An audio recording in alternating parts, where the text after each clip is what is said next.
not NEET exam. And his rank is 49. And with his hard work and efforts, yes, his journey will be inspiring for all the juniors who are going to give their upcoming exams. So let us share his journey in his words so that you can utilize it for your own benefit. So yes, all over to you, Dr. Ahmed. Hello, sir. Really happy to get an opportunity to talk and interact with you. And yeah, really happy with the INICET results. Really happy to get an under 50 rank with minimal preparation after the NEET exam. So yeah, so it's and I was happy that our result was on the day of our convocation. So I was with my parents, my brother, and all my friends together. So it was a great moment for all of us when the results were out. It must have been a very good surprise, ma'am. The surprise Yeah. of the life. Getting the It news was a with great all your moment for all family. of us. Yeah. You have made us proud. You have made we teachers or whole DBMCI family is proud of you with your result. With many students' results. Yes, obviously.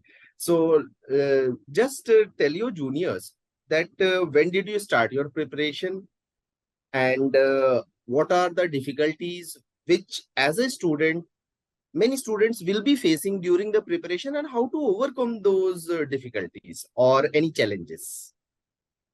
Yeah. So I was in my first and second year, I had predominantly focused on going through the standard textbooks. And it was only in third minor that I started with the coaching class lectures and notes. So in third minor and third major, I made sure that I had made handwritten notes of almost all the subjects. And in third minor, I predominantly focused on ENT, PSM, Opthal, and one subject of third major that was medicine, and one short subject, anesthesia. And then the remaining major subjects I did thoroughly during my final year, and the other short subjects as well. So that is what I had done in the during the MBBS. And so during my internship, when our internship started in May end, so from June onwards, I started preparing. Initially, I did not prepare with a focus on a particular exam, NEET or INSAT. I thought that I should be thorough with all the subjects initially, and then a month or two before the particular exam, I can do a more focused preparation for that exam. So during the internship, I started with first and second year subjects initially. I went through the notes, solved few question banks tests, and I completed two readings of all the subjects by around November. And then I started with the third reading as well as by December I'd done two readings, and then I started the third reading, giving more grand tests, giving more subject wise tests. That was for the preparation for the NEET, and after that, after the NEET, actually I was very happy with the results. So I didn't study so much for INICET, but I made sure that for What was your INICET I rank went in through NEET PG exam? rank 5. Okay, okay. Very good, very good. Congratulations. Yeah. Chalo. So for INICT, I made sure that I went through PYQs and gave a couple of grand tests so that I do not miss out on the must to do things for the exam. So that was the thing. And one of the difficulties I think that I've faced, especially during the internship, was to cope up with all the internship duties and the working hours. So I made sure that whatever postings were comparatively lighter, I made the most of them, didn't waste a lot of time in those postings. And in clinical posting like medicine, surgery, obs, where a lot of work was there, whatever I could learn there during my posting also, like while attending rounds or something. So I made use of whatever I could learn there as well. So I think that was one of the obstacles, and that is how I tried to overcome it. Uh, and I think it is all about time management in the internship. During internship, sometimes they will ask you to just sit there, even if there is no work. So trying to utilize that particular time to solve a particular queue bank, just go through a few topics. So I think all those small efforts then in the end culminate into a big effort, and then you get a good result. Okay, one important question. Yeah. What are the standard textbooks which every medico should read along with coachings? Coachings actually make your reading easy. But what all standard textbooks should be read? Like the textbooks which you cannot leave. right from first year. Just Yeah. enumerate the few most important ones. Yeah. So I think Guyton and Robbins are two such textbooks that all the students should read, because that is going to set the platform for the clinical subjects, and then medicine becomes a cakewalk for you if you have done Guyton and Robbins well. So I think those two books I would say are must to read. Other than that, I would say reading a standard textbook from first page to last page is possible only in first and second year. So for first and second year, you can go with the standard textbooks. Do not miss Guyton and Robbins. But from third year onwards, where we have clinical subjects and we have bigger standard textbooks, I think a more focused preparation is necessary. So rather than reading those textbooks from page one to last page, what we can do is just take out last 10 years important questions of your particular university exams. And those topics are also important topics for your entrance exam. Any topic you say, a topic of MI, a topic of meningitis in medicine, or trauma, or all these are important for university as well as your entrance exam. Correct, correct. So doing only those important topics from standard textbooks in your clinical for clinical subjects, that is third minor and major subjects. And for first and second year, I would say it is better to go through all the standard textbooks and not to miss out on Guyton and Robbins. Nice, nice. It was a nice insight into how a student should start his preparation journey, what all resources which he should always have to do. You have to do this. You have to read Guyton for physiology and Robbins for pathology. There is no escaping this. You cannot escape this. Yeah. Yes. Yeah, Now, because in second year we feel that Robbins is difficult to remember, but whatever concepts that develop in your mind at subconscious level, those help you while reading medicine. So those that help is you where while it helps. reading medicine, while reading surgery also. Yes, Surgical yes, yes. pathology also becomes easy. Yeah, Yes. yeah. It's a must read books, these two books at least. Yes. And all other standard textbooks. And as you rightly said, not from page one to last page. There you need to have a focused approach, optimal approach. Yeah. Which will be catering your prof exams too, as well as those topics are important for PG exams. Yes. Yeah. I liked your approach. Your approach was very immaculate. And this can be followed by your juniors too, all the aspirants who are going Yes, to sir. give future Sure. exams. Yeah, because the time is less and it is not possible to do everything. So that was my approach, that notes I should be thorough with. I should not miss anything from notes. But for textbook, only go with the last 10 years important topics. Okay, one more thing, like after preparing, what, like you give the GTs now, DBMCI and eGurukul GTs. So when should a student start giving GTs? This is a burning question inside the brain of many students. When should a student start giving GTs? Please throw some light over this. Yeah, so I feel it is important to start giving GT at an early stage. My thought process was that I had read first and second year subjects a long back ago.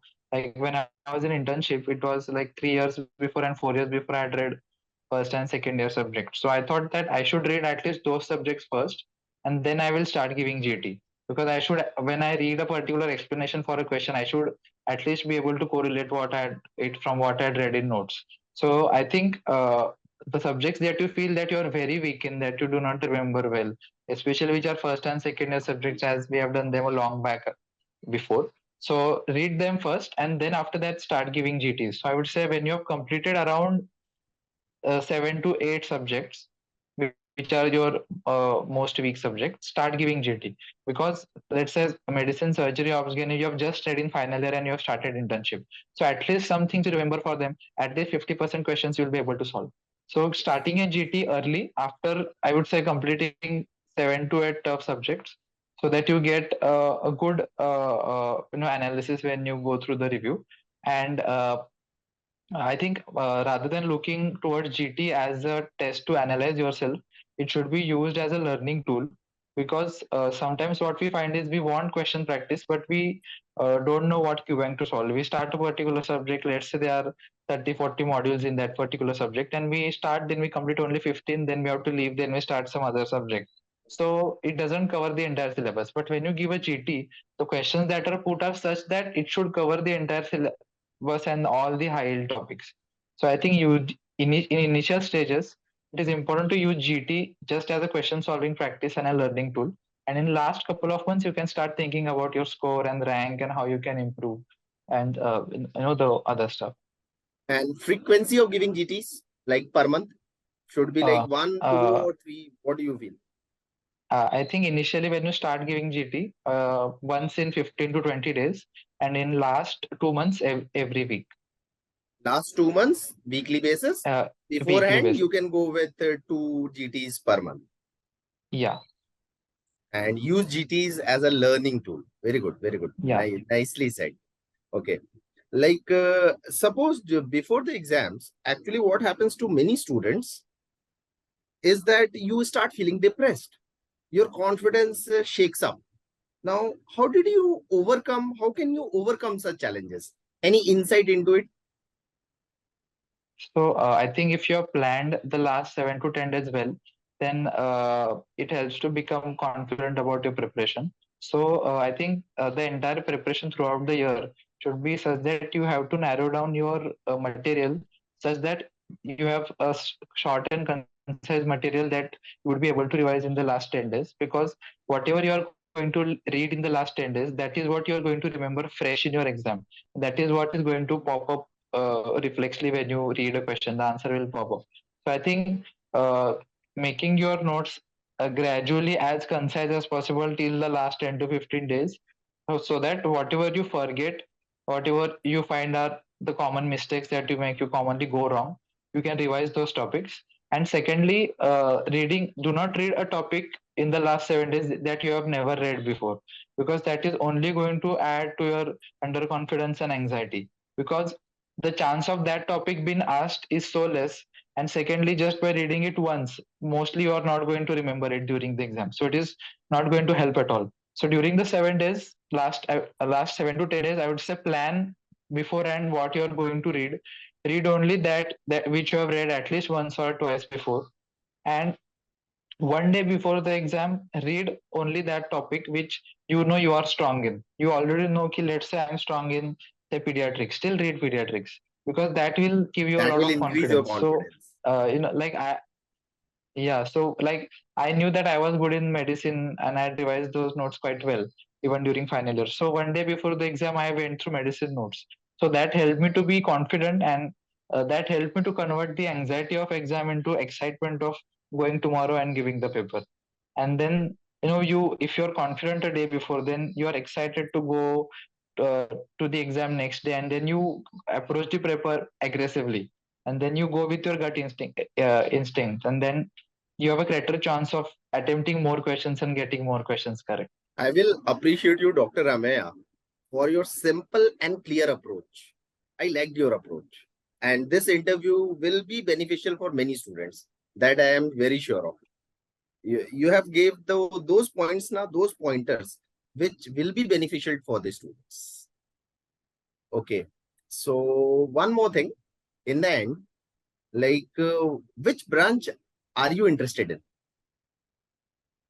Yeah, I'm mostly going to go for MD medicine.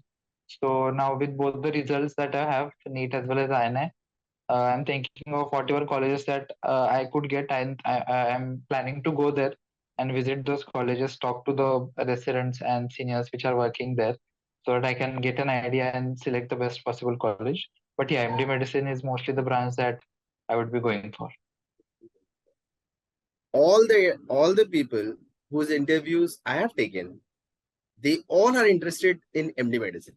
And that's a wonderful thing for me. Seeing the craze for medicine now makes me happy. Okay. And well, all my best wishes and best wishes Thank you from very whole much, sir. DBMCI family, on behalf of whole Yeah. DBMCI family. And yes, congratulations once again. May God give Yeah, you sir. I would blessings also like to throughout express your my career. gratitude to the entire DBMCI family, both for their academic as well as non-academic support throughout the preparation. So yeah, thanks a lot to all of them. Yeah. Chalo, best wishes, yeah. Best wishes. Thank you, sir.